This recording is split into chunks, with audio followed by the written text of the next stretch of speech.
So we're going to be talking about a few different things in the screening. My goal for these analysis is to like take every single thing that I'm seeing and then focus on progressing with one thing in hopes that it will take care of multiple other things. And there's two specific progressions that we'll obviously dive into here in a little bit that I think will help a lot.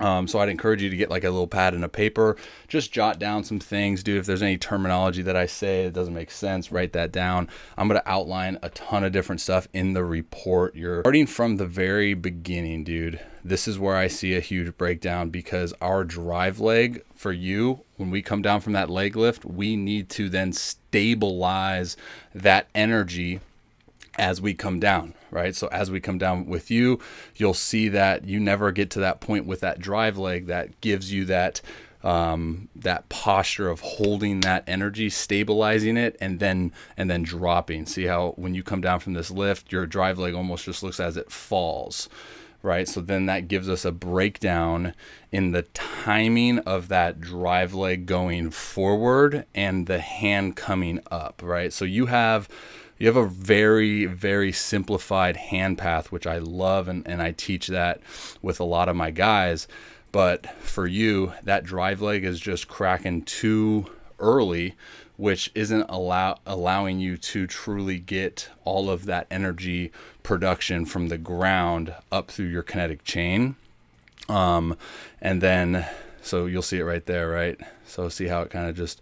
it's a fall. It's more of a falling action than it is a stabilizing and driving action. So in the report, you're going to see a ton of different videos on drive leg stability and how to really stabilize in the glutes when you're driving to go throw.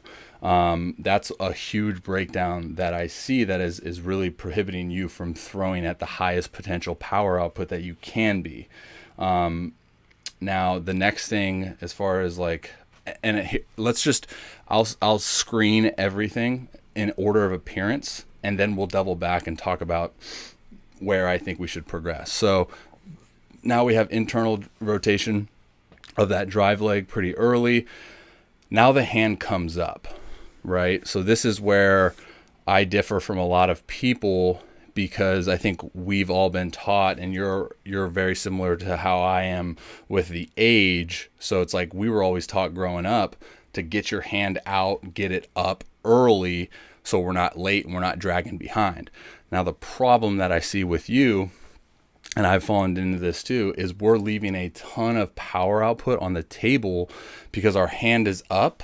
Okay, so see where your hand is in relation to your front foot.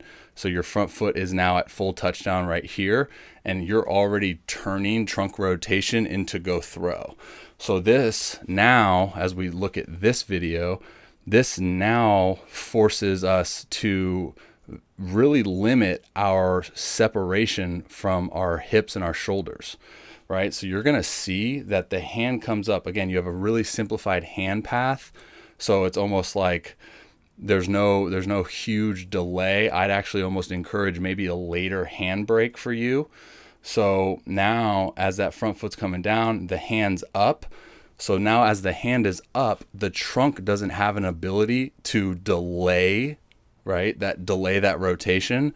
So actually your hips are rotating on time, right? So we want those hips to go, but we want that hand to be delayed. So then our trunk can be delayed into that rotation.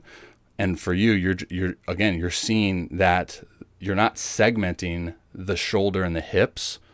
So they're just moving together, right? They're moving as one unit instead of hips go, arm, hand, swing, raise. Now we increase that authentic separation and we increase that stretch. And that's where the hip shoulder separation is. Like I said in the beginning, dude, like it's actually super impressive. Your 88-90, your drive leg is showing an inability to stabilize, right? It's just falling. You're not showing an ability to create a ton of separation, if any at all. So you have an extremely strong arm. We just need to maximize the body behind it now. So Now that the arm is early, and this is something that I see a lot of times with just the timing of it. So the arm is early, hand is up early. So now we almost get into this pushy arm action with a trail leg hip flexion and an early launch. So what I mean by that is the trail leg now, so you're not going to be able to maximize hip extension and hip drive. So that's going to come forward, right? And your chest is going to be behind your lead knee. And as I mentioned earlier, that it looks like you're kind of coming through and you're pushing that ball rather than, I think, maximizing the timing of the hand raise, front foot strike. Now you can pull that arm through. I think they're all interlinked. I think it all is correlated to just the timing of everything, man. And I know it sounds, as I say it, it's like, oh, it's so easy, man. Just do this and that. And it's like, maximize the timing. Yeah, well, there's a whole lot that goes into it, obviously. But you do a good job of stabilizing with that lead leg. And then again, just talking about that hip drive, you're not maximizing hip drive. You'll see as you throw, it just kind of is just dangling. But you have a really good arm. You have a super strong arm, dude. We just want to maximize that arm strength. And what I mean what I mean by maximize it is get your body moving, get your body to